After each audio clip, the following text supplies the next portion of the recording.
ဖြစ်တဲ့ခင်နိုင်ချစ်ခင်လေးစားတော့ဘာသာသူသားသမီးအောင်တို့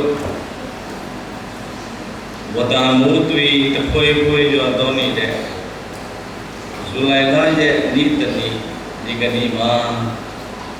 ဝမြတ်တဲ့အငယ်မာရိယာရဲ့မိဘများဖြစ်ကြတဲ့တာဂျိုကင်တာအာနာတို့ရဲ့တွင်ဒီမှာစနုတို့ရဲ့အနန္တောအနန္တဂိုင်းပေါ်ကျေးဇူးရှင်မိဘများတို့ဘုံပြုတဲ့ပွဲကိုကျင်းပခြင်းအဖြစ်အလွန်တင်းတဲ့ပါပါတယ်လို့ဆရာတော်တွေနဲ့ခံယူမိပါတယ်မိဘတွေကိုဘုံပြုခြင်းဟာကျွန်တော်တို့အတွက်တာမကအနာဂတ်မျိုးဆက်တွေအတွက်ပါကောင်းချီးမင်္ဂလာရရအကြောင်းဓမ္မကျမ်းစာကကျွန်တော်တို့ကိုတွန်းတင်ပေးနေပါတယ်ဖွင့်ပြရကြအခန်းကြီး20အခန်းငယ်7မှာ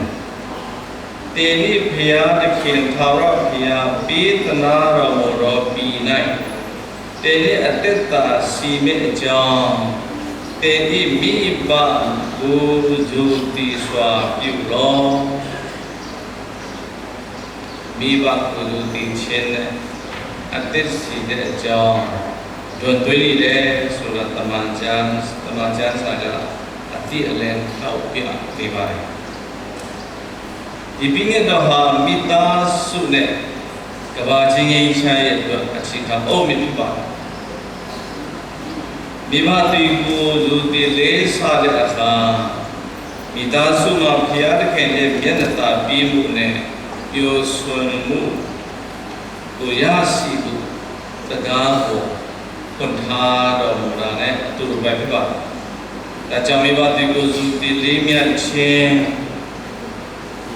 အနည်းထိုင်နဲ့အသက်ရှင်ခြင်းအဖြစ်မိသားစုတွေမှာတာယာဝပြုံးနဲ့အိမ်သက်ခြင်းကိုလူဆောင်လာတဲ့အကြောင်းဓမ္မကျမ်းစာကကျွန်တော်တို့ကိုအားပြီးတွန်းတင်နေပါတယ်မိဘဆိုတာသာသမီများတို့ဘုရားသခင်ရဲ့ကိုယ်စားလှယ်များဖြစ်ကြသာသမီများဟာဘုရားသခင်ရဲ့မေတ္တာတော်အကြောင်းကိုကိုယ့်ရဲ့မိဘတွေရဲ့ချစ်ချင်းမေတ္တာကနေသင်ယူရအဲ့ဒါကြောင့်မိဘတွေဟာသာသမီတွေရှိမှာအနည်းအထိုင်အပြုအမူအပြောအဆိုတွေကိုတတိထိုင်မိသားသာသမီတွေရှိမှာစုတောင်းတတ်တဲ့မိဘများဖြစ်ဖို့ဒီကနေ့တတိထားကြစို့စာလံကျမ်းခန်းကြီးတရား3အခန်းငယ်73မှာဖခင်ဒီမိမိသားသမီးများအပေါ်တနာကရုဏာတက်တဲ့ကဲ့သို့ဘုရားသခင်ဒီမိမိအားကြောက်ရွံ့သူတည်တော်သူတို့အပေါ်တနာကရုဏာတက်တော်၏လို့ဆိုပါဘုရားသခင်အားဖခင်တူလို့သားသမီးများကိုအန္တရာယ်ပေါင်းကနေကာကွယ်ပြီးတဲ့သူလောတဲ့အရာတွေကိုပံ့ပိုးတဲ့သူ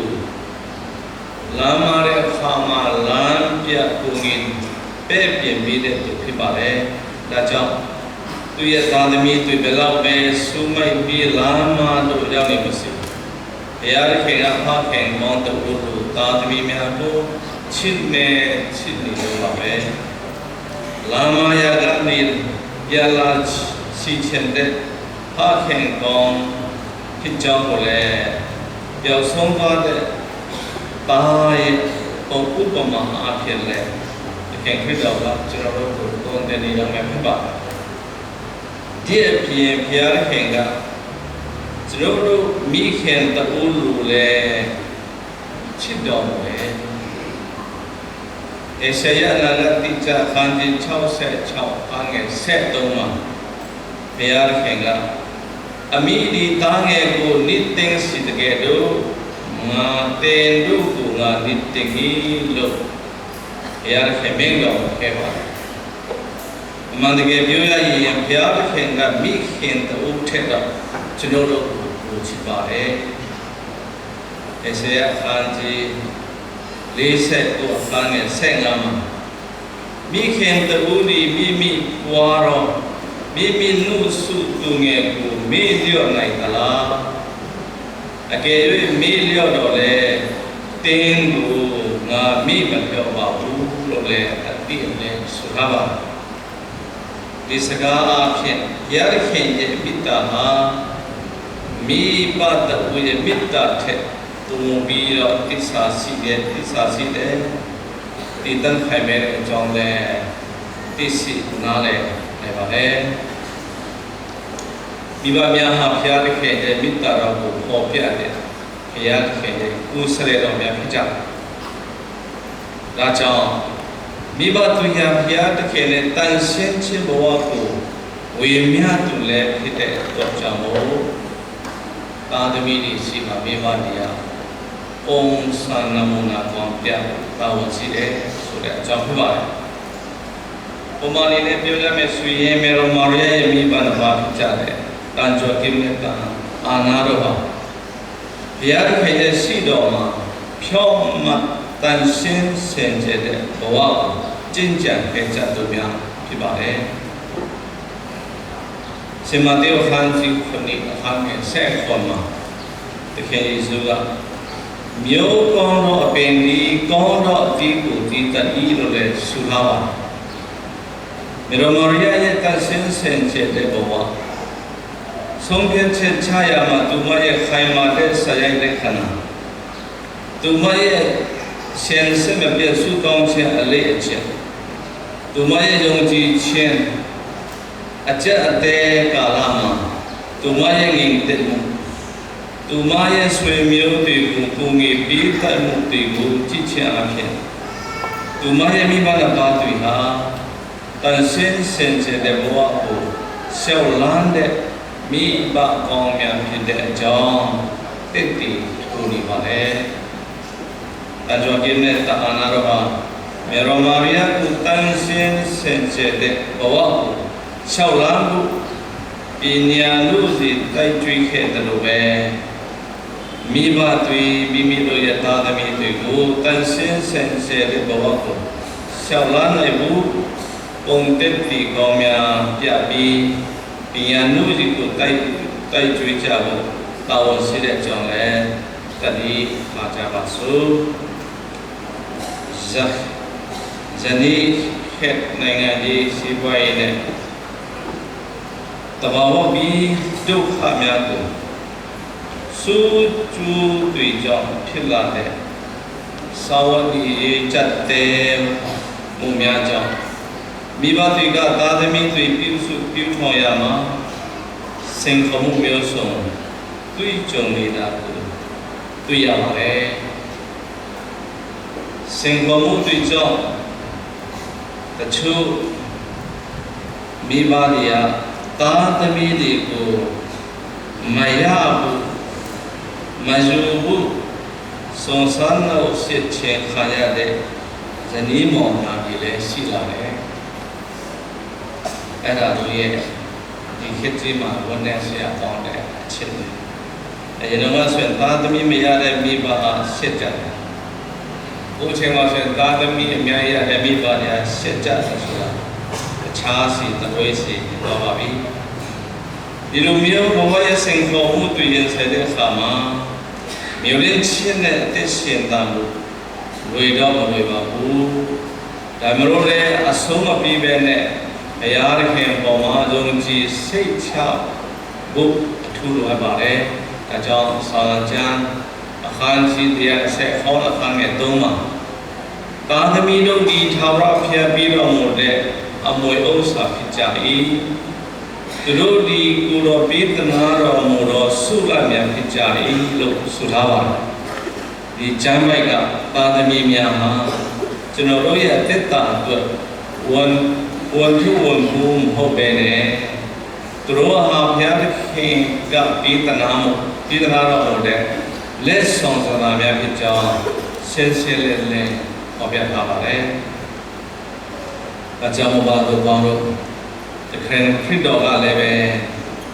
သူငယ်တို့ကိုငါခံတော်လာကြပါစေသူတို့ကိုမသားရှိကြနဲ့ အကြောင်းမူကားကောင်းကင်နိုင်ငံတော်ဒီဧကတော်တော်သူတို့ရဲ့နိုင်ငံဖြစ်ပြီးလို့ရှင်မသေးအခန်းကြီး16အခန်းကြီး14မှာမင်းတော်ကိုထားခြင်းအဖြစ်တခင်ခရစ်တော်ကလေးသူငယ်တွေအပေါ်ချစ်ကြုံတာကသူတို့ကိုကြိုးဆိုပြီးတော့သူတို့ရဲ့တာမှုကိုမြင့်တင်ပြီးတဲ့အကြောင်းကိုမှတ်ယူနိုင်ပါတယ်။ဒါကြောင့်သာသမီသာရှိခြင်းနဲ့သူတို့ကိုပြုစုပြုထောင်ခြင်းဟာဘုရားသခင်ရဲ့ပန်ဆင်းခြင်းလုပ်ငန်းနဲ့ဘုရားသခင်ရဲ့နိုင်ငံတော်တည်ဆောက်တဲ့နေရာမှာအရေးကြီးတဲ့အခန်းကဏ္ဍပါဝင်နေပါတယ်။ဇနီးခေတ်ကြီးမှာတော့သာသမီကိုမွေးဖွားခြင်းနဲ့ပြုစုပြုထောင်ခြင်းအပိုင်းမှာခက်ခဲပြီမလို့လဲဘုရားသခင်ကကိုမီပန်းဖို့နေဆက်ဖြစ်တယ်ဆိုတာယုံကြည်စိတ်ချဖို့အရေးကြီးပါဒီအပြင်ကလေးတွေကိုပြုစုပြုထောင်ခြင်းဟာဘုံမကောင်းမွန်တဲ့အနာဂတ်ကိုတည်ဆောက်ခြင်းဖြစ်တဲ့အတွက်သူတို့တွေကိုပြုစုပြုထောင်တဲ့နေရာမှာမိဘတွေကတာဝန်တော်မရှိပါဘူးအသင်းတော်နိုင်ငံတော်ရကြွနဲ့လူတအုပ်စီကလည်းတာဝန်ရှိတဲ့သူကျွန်တော်တို့လည်းတတိလာကြပါစို့ဒီနေ့ဟာမြို့ရင်းချင်းကိုပြီးဆောင်ရမယ်ဇူပလီနေ့လို့ကျွန်တော်သတ်မှတ်ထားပါအမှန်တမ်းစာထဲမှာဇူပလီနေ့ကိုလွတ်မြောက်တဲ့အချိန်ဖြစ်နားလည်ကြဇူပလီနေ့အတွင်းမှာကျုံတွေလွတ်မြောက်တဲ့အကျွေးတွေလွတ်ပြီးမိတွေကိုပိုင်ရှင်စီပြန်ပြီးတဲ့အလေးထားရှိတယ်ဘုရားသခင်နဲ့လူသားအချင်းချင်းကြားမှာပြန်လဲကြည်အေးတင့်မြတ်လို့လည်းပြန်လဲရရှိရမည်ဒါကြောင့်ဇူပလီနေ့ဟာမိသားစုဘဝမှာတစ်ဆင့်ဘုရားသခင်ရဲ့ကြည်တော်နဲ့ချစ်ချင်းမေတ္တာကိုဆင်ခြင်သုံးသပ်နိုင်ဖို့ပြန်လဲရှာဖွေနိုင်ဖို့အားလုံးကိုဖိတ်ခေါ်လာပါတယ်အထူးသဖြင့်မိဘတွေနဲ့သာသမီတွေတို့တကွာပူပေါင်းပြီးမိသားစုတို့မှာစီလုံးညီညွတ်ခြင်းရှိမိသားစုဘဝကိုပြန်လဲဘဟုပြုပြီးခယားခင်အပေါ်ယုံကြည်ခြင်းအဖြစ်ချစ်ခြင်းကိုတည်တည်ခံမှုဒီဇူပလီနေ့ကကျွန်တော်တို့အထူးဖိတ်ခေါ်ထားပါတယ်ဘုရားမဲကြီးFrancis Ascenduro Mega Mitasu Atudabasu Dong Chen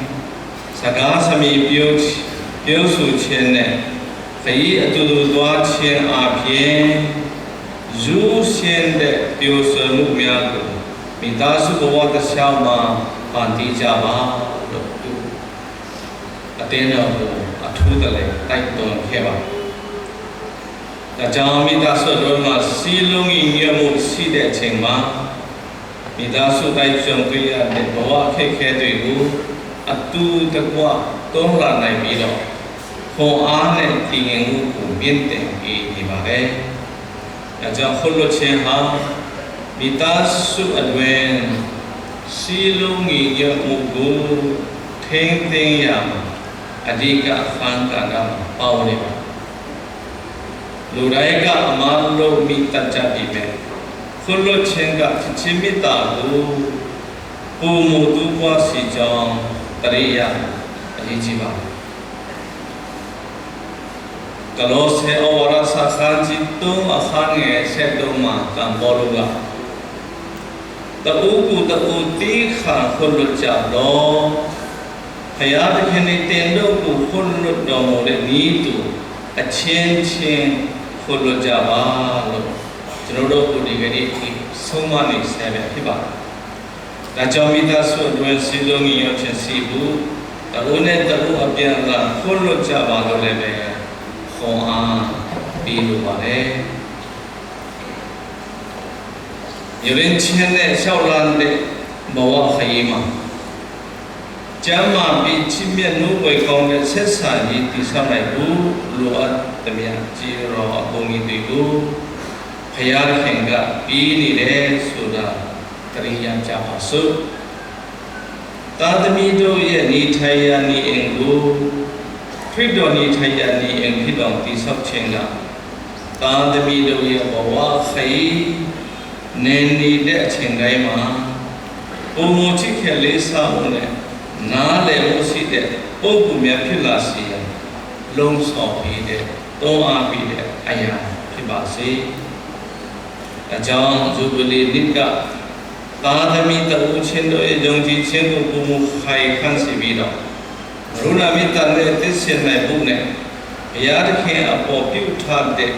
ဂရိကဝတ်များကိုအတိတ်တဖန်ပြန်လည်တည်ဆောက်နိုင်ဖို့ခြေတော်များကိုပေးသနာတော်မှာအကြောင်းကျွန်တော်အားလုံးတညီတငယ်ဖြစ်တော်ဆောင်ကြပါစို့